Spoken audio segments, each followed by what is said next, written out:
আর যখন আপনি কোরআনের পক্ষে থাকবেন, আল্লাহ থাকবে আপনার পক্ষে, নবী থাকবে আপনার পক্ষে। লা তাহজান ইন্নাল্লাহা মা'ানা, আপনার কোনো ভয় নাই। আল্লাহ বলেন, বান্দারে আমি তোর সাথে আছি, তুমি সামনের দিকে অগ্রসর হও, আমি তোমাকে হেফাজতের মালিক আমি আল্লাহ। যেরকম ভাবে আমি কোরআনের হেফাজত স্বয়ং আমি আল্লাহ আমার নিজ হাতে নিয়ে নিছি, তেরকম ভাবে একজন কোরআনওয়ালা, একজন ঈমানওয়ালার মানুষের হেফাজতের দায়িত্ব স্বয়ং আমি আল্লাহ তাআলার নিজ হাতে। বাদশাহ নুরউদ্দিন গজনবী রহমতুল্লাহি আলাইহি গভীর রজনীতে উঠছে, উঠিয়া তাহাজ্জুদের নামাজের সময় হয়েছে। আগে গ্রাম্য এলাকা ছিলেন পুকুর, পুকুরেই মানুষে গোসল করত, ওযু করত, সবকিছু, বরং কি পুকুরের পানি দ্বারা ওনারা রান্না বান্না করতেন। এখনো এমন কিছু সংখ্যক গ্রাম অঞ্চল আছে, নদীর পানি দিয়া তারা রান্না বান্না করে, নদীর পানি তারা খাবার খায়। এমনও কিছু সংখ্যক গ্রাম্য এলাকা আছে, গ্রামের মানুষেরা তারা পুকুরে গোসল করে, পুকুরের পানি দ্বারায় তারা ওযু করে, আবার এই পানি দ্বারাই তারা রান্না বান্নার কাজে লাগায়। বাদশাহ নুরউদ্দিন গজনবী রহমতুল্লাহি আলাইহি পুকুরের পাশে গিয়া ওযু করতে গেছে। হঠাৎ করিয়া বাদশাহ নুরউদ্দিন গজনবী রহমতুল্লাহি আলাইহি পুকুরের অপর প্রান্তে তাকে দেখেন, ওই পাশেও চারজন ব্যক্তি, তিনারাও পুকুরের ঘাটে বসিয়া তারা হাত পাও ধুইতেছে। বাদশাহ নুরউদ্দিন গজনবী রহমতুল্লাহি আলাইহির চিন্তা ধারণা, ওনারা ওই চারজন ব্যক্তিও বোধ হয় তাহাজ্জুদের নামাজ আদায়ের জন্য, আদায়ের লক্ষ্যে তারা বোধ হয় পুকুর ঘাটে তারা ওযু করতেছে। আর ওই চার ব্যক্তির মধ্যে তাদেরও চিন্তা ধারণা, আমরা যে চুরি করিয়া, আমরা যে রাত্রিবেলা চুরি করলাম, চুরি করিয়া যে আমরা হাত মুখ ধুইতেছি, উনিও মনে হয় একলা একলা চুরি করছে। দুই দলের দুই রকম ধারণা, যার ভিতর যেরকম চিন্তা ধারণা অনুযায়ী সে বোধ হয়, একজন মানুষ যদি সে বুঝে আমি একজন ঈমানওয়ালা মানুষ, আমার ভিতর আল্লাহর ভয় আছে, আরেকজনে গুনাহ করে, তারপরেও তার দিলের মধ্যে চিন্তা ধারণা আসে না, ব্যক্তিরা বোধ হয় আল্লাহওয়ালা মানুষ, ব্যক্তিরা বোধ হয় আল্লাহওয়ালা মানুষ চিন্তা অনুযায়ী। বাদশাহ নুরউদ্দিন গজনবী রহমতুল্লাহি আলাইহি চার ব্যক্তিকে ডাক দিয়া বলেন, পুকুরের ওই পাশে চলে আসেন, আমরা চারজন ব্যক্তি দাঁড়াইয়া তাহাজ্জুদের নামাজ আদায় করব। আবার ওই পাশ থেকে চারজন ডাক দিয়া বলেন, একা একা কাজ করিয়া মজা পাইবেন না, আমাদের সাথে আস। বাদশাহ নুরউদ্দিন ডাক দিছে, তাহাজ্জুদের নামাজ পড়ার জন্য উনি নিজে ওযু করছে। আবার ওনারা ডাক দিছেন, একা চুরি করিয়া মজা পাওয়া যায় না, ভয় থাকে দিলের মধ্যে, আমাদের সাথে যোগ হন, আমরা 5 জনে একসাথে আজকে এমন বাড়িতে ডাকাতি করব। বাদশাহ নুরউদ্দিন গজনবী রহমতুল্লাহি আলাইহি তাদের সামনে গেছেন, তাদের সামনে গিয়া বলেন, তোমাদের চিন্তা ধারণা কি? বাদশাহ নুরউদ্দিন গজনবী রহমতুল্লাহি আলাইহি বলেন, আমি তো মনে করছি তোমরা আমার সাথে বোধ হয় তোমরা তাহাজ্জুদের নামাজ আদায় করবা। তারা বলেন, আপনি আছেন তাহাজ্জুদ নিয়ে, আমরা আজকে এমন একজন ব্যক্তির বাড়িতে চুরি করার উদ্দেশ্যে আসলাম।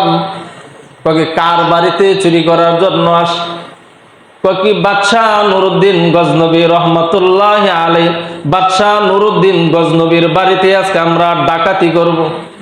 বাদশাহ নুরউদ্দিন গজনবী রহমতুল্লাহি আলাইহি বুঝে ফেলছেন। বাদশাহ নুরউদ্দিন গজনবী বলেন, তোমরা বাদশার বাড়িতে ডাকাতি করবা, আমারও তোমরা সাথে নিবা, তাহলে তোমাদের অভিজ্ঞতা কি? চুরি করতে গেলে কিছু অভিজ্ঞতার প্রয়োজন হয়। বাদশাহ নুরউদ্দিন গজনবী দ্বিতীয় আর কোনো কথা বলে নাই। চারজন ব্যক্তিকে বাদশাহ নুরউদ্দিন গজনবী বললেন, তোমাদের কি অভিজ্ঞতা, চুরি করার অভিজ্ঞতা? চারজন ব্যক্তি বলেন, আপনি বলেন আপনার কি অভিজ্ঞতা? বাদশাহ নুরউদ্দিন গজনবী বলেন যে, আমার না বলবো পরে, তোমার দা বলো, তোমাদের দা বলো আগে। একজন দাঁড়ায়া বলে যে, আমার অভিজ্ঞতা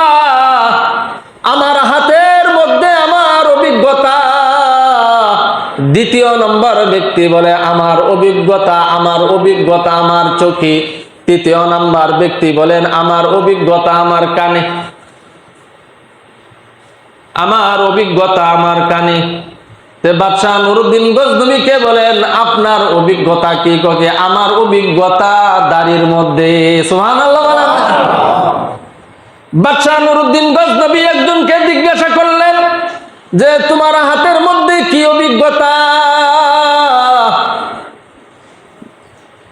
জিনার অভিজ্ঞতা হাতের মধ্যে। তিনি বলেন যত বড় তালা লাগানো থাক, আমি যদি হাতের দ্বারা তালি দেই তাহলে তালা খুলে যায়। বাদশাহ নুরউদ্দিন গজনবী মুস্কি মুস্কি হাসেন, কইলে তো অনেক বড় অভিজ্ঞতা। দ্বিতীয় নাম্বার ব্যক্তি বলেন ককে আমার অভিজ্ঞতা আমার কানে। ককে তোমার কানের অভিজ্ঞতা কি? ককি গজনবী আমার অভিজ্ঞতা আমার কানে। কুকুরে যে বাসাটা বলে এই বাসাটা পর্যন্ত আমি কান দ্বারা বুঝতে পারি সে কি বলতে চায়।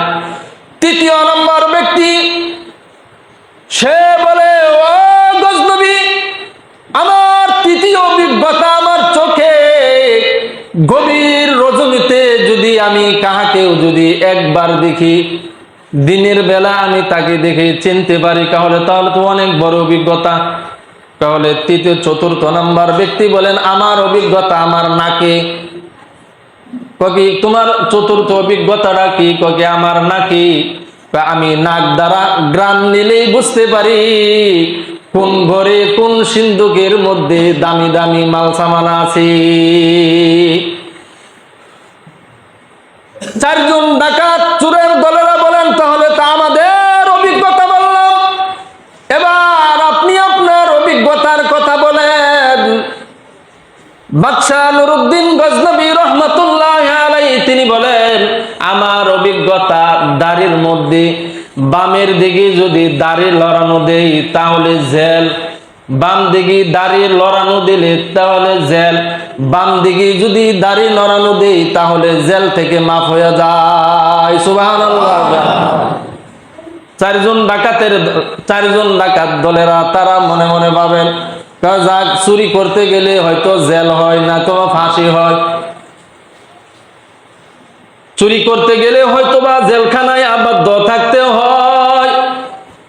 জেলখানায় যদি আবদ্ধ যদি না থাকে তাহলে তাকে ফাঁসির কাস্টে ঝুলানো হয়।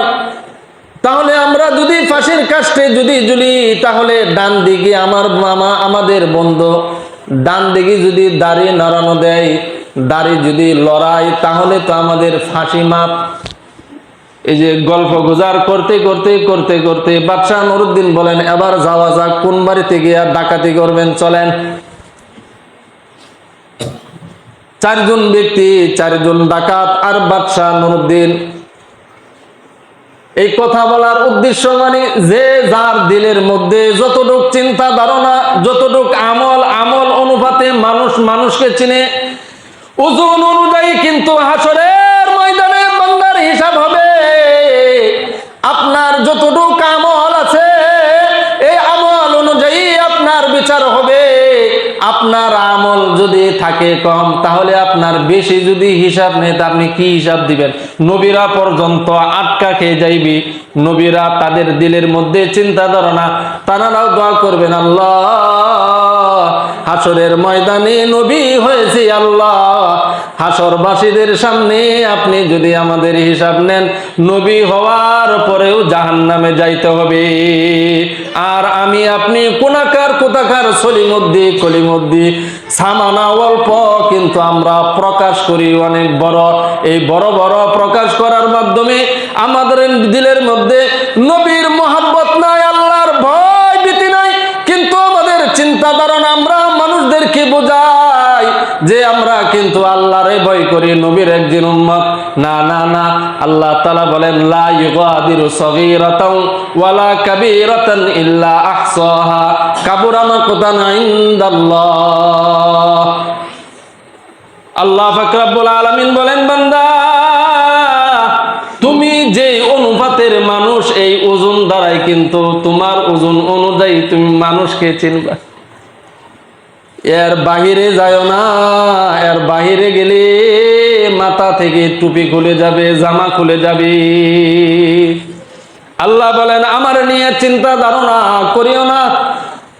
তুমি চিন্তা ধারণা করো তোমার মাথার উপর খুঁটিবিহীন আসমান আমি আল্লাহ তাআলা কেমনে ঝুলা রাখলাম, এটা নিয়ে তুমি চিন্তা ধারণা করো। যে কাঁঠাল গাছ থেকে চামড়া ফাড়িয়ে আমি আল্লাহ কিভাবে কাঁঠালটা তোমারে খাওয়াই, কাঁঠাল গাছ নিয়ে চিন্তা ফিকির করো। কিন্তু আমারে নিয়ে যদি চিন্তা ফিকির করো, তুমি ঈমানওয়ালা হওয়ার পরে মাথা টুপি থাকবে না, জামা থাকবে না, লঙ্গিটাও পর্যন্ত থাকবে না, তুমি টাটকা একটা মেন্টাল পাগল হয়ে যাইবা। আল্লাহ বলেন আমারে নিয়ে চিন্তা ধারণা করিও না, তুমি তোমার নিজেরে নিয়ে চিন্তা ধারণা করো যে আমি আল্লাহ তাআলা তোমারে কি কি দান করছি। এটা নিয়ে যদি চিন্তা ধারণা যদি করতে পারো, তাহলে আমি আল্লাহর পরিচয় পেয়ে যাইবা। যারা এইসব নিয়ে আল্লাহর সৃষ্টিজীব নিয়ে যারা চিন্তা ধারণা করে, এরা কিন্তু আল্লাহর পরিচয় পেয়ে যায়। এরা কিন্তু স্বপ্নে যুগে নবীর দেখাও তাদের হয়ে যায়। আর যারা আল্লাহ নিয়ে চিন্তা করে, এরা কিন্তু আখিরাতও নষ্ট হয়, এদের জন্য দুনিয়াটাও নষ্ট হয়। বাদশাহ নুরউদ্দিন গজনবী রহমতুল্লাহ আলাইহি মনে আছে তো? 4 জন ব্যক্তি সহকারে বাদশাহ নুরউদ্দিন 5 জন গেটের কাছে গেছে। কুকুর ঘেউ ঘেউ ঘেউ ঘেউ করিয়া বলতেছে, হে বাড়ির মানুষ সাবধান, বাদশার সাথে মেহমান আসতেছি।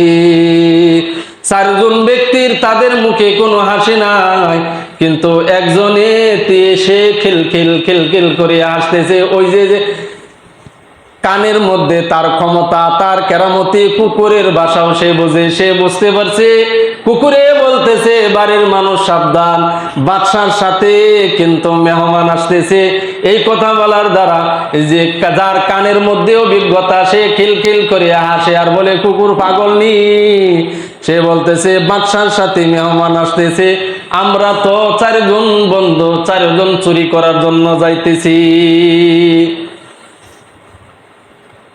গেটের পাশে গেছে, হাতের দ্বারা তালি দিছে, তালা খুলে গেছে।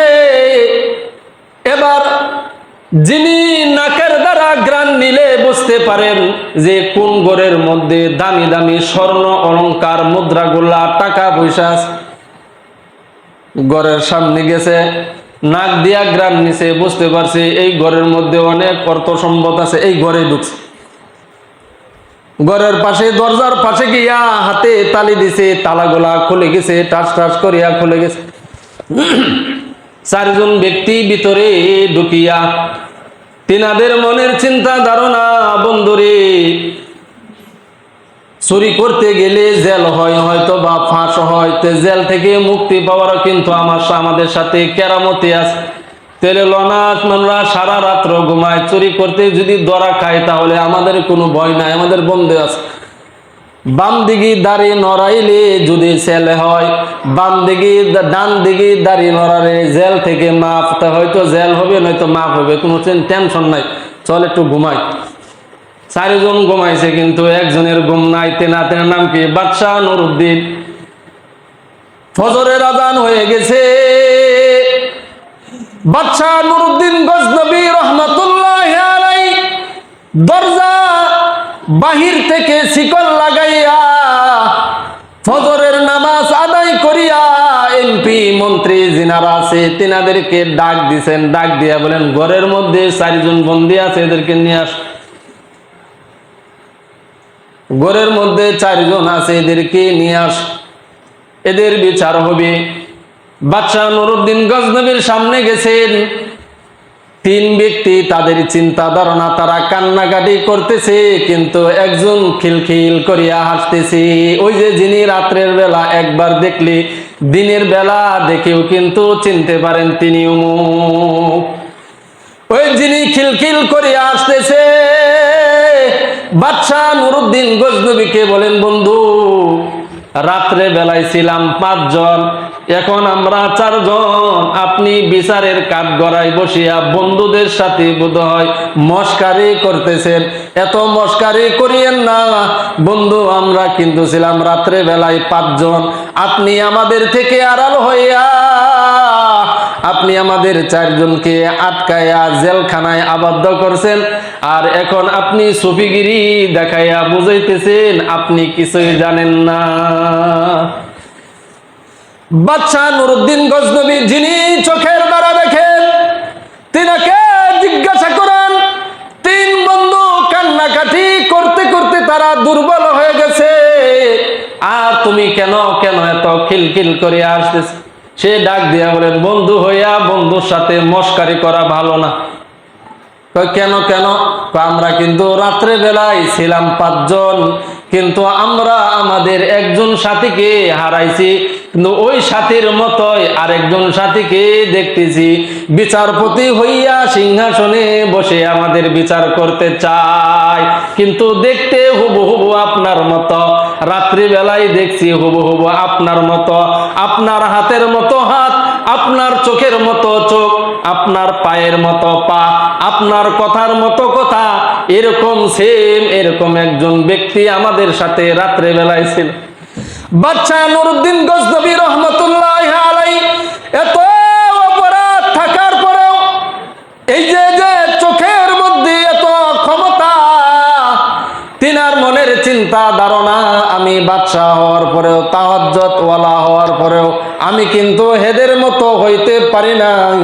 আমার চোখের মধ্যে কোনো পাওয়ার নাই, কেরামতি নাই, হাতেও কোনো তালি দিলে তালা খুলে না, কানের দ্বারাও কিন্তু কুকুরের ভাষা বুঝি না, রাত্রি বেলা চোখে দেখলে দিনের বেলা কিন্তু ওটা দেখিয়া চিনি না। যাক, তোরা চোর হওয়ার পরেও তোদের যে কেরামতিরা আমি দেখতে পারলাম, আজকে আমি তোদেরকে মাফ করিয়া দিলাম। তোমরা নামাজি ওয়ালা হয়ে যাও, আল্লাহর প্রেমিক হয়ে যাও। এই ক্ষমতা দ্বারা হাসরের ময়দানে আল্লাহর জান্নাত তোমাদের দ্বারা ক্রয় করা সহজ হয়ে যাবে।